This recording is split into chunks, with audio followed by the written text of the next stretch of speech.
Assalamualaikum warahmatullahi wabarakatuh. Perkenalkan, nama saya Aldi Himawan. Di sini saya akan mengerjakan tugas dasar pemrograman.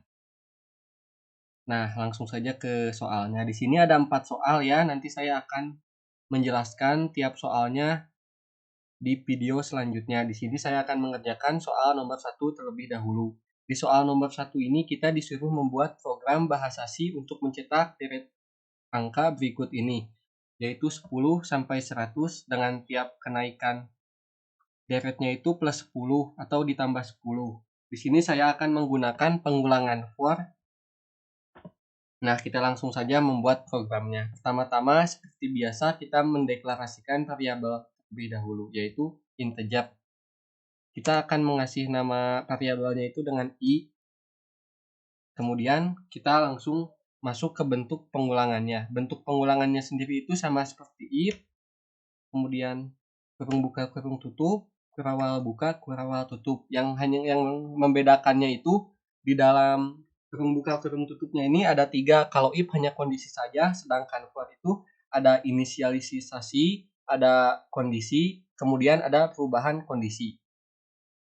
Nah, contoh inisialisasi itu seperti apa sih? Nah, seperti ini. Misalnya kita menginisialisasikan nilai variabel i itu sama dengan 10. Kenapa 10? Karena di soalnya kita disuruh membuat deret angka dimulai dari 10. Jadi kita nilai awal si i-nya itu 10. Kemudian kita masuk ke kondisinya. Di kondisinya itu variabel i dikurang dari sama dengan 100. Kenapa 100?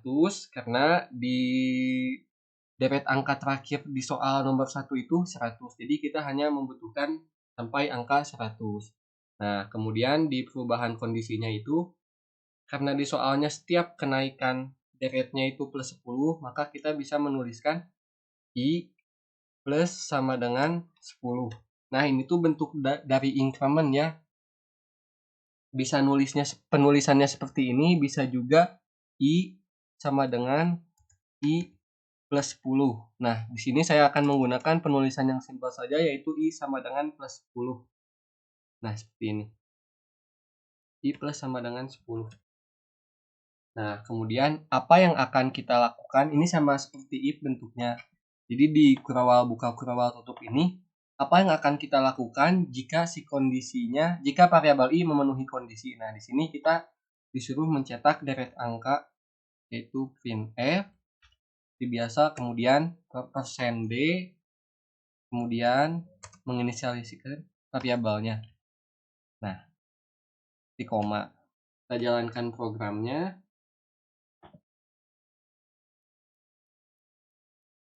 Nah, maka hasilnya seperti ini, sama kayak di soal. Jadi, kita membuat program deret angka dimulai dari 10 dan diakhiri 100. Dan di setiap penambahan deretnya itu plus 10. Nah, untuk lebih jelasnya saya akan menjelaskan kenapa bisa 10, 20, 30, 40 seperti ini. Kerja dari pengulangan for ini itu sebenarnya simpel. Nah, kita lihat aja di sini. Variabel i itu bernilai 10. Kemudian, jika variabel i karena i 10, jika 10 dikurang dari sama dengan 100, kan sudah memenuhi kondisinya, maka dia melakukan perintah printf menampilkan i. Nah, nilai i pertama itu 10. Kemudian ada perubahan kondisi. Karena sudah memenuhi kondisi, maka si variabel i itu nilainya ditambah 10. Jadi 20. Nah, jadi waktu udah ngulang sampai nyetak ini tuh, si nilai i ininya tuh jadi plus 10, 20, dan seterusnya sampai memenuhi kondisi tersebut. Jika kondisi sudah tidak terpenuhi maksudnya, nah si programnya itu akan stop sampai di situ, si pengulangannya itu. Jadi kan ini sampai 100. Nah, jadi di sini i sama dengan 100. 100 kurang dari sama dengan 100 jika ya tampilkan nilai variabel i. Nah, kan langsung tambah 10 lagi tuh jadi 110. Apabila si i-nya 110, maka dia tidak memenuhi kondisi tersebut. Maka programnya akan stop di sini. Seperti itu. Mungkin sekian dari saya. Mohon maaf bila ada kekurangan. Assalamualaikum warahmatullahi wabarakatuh.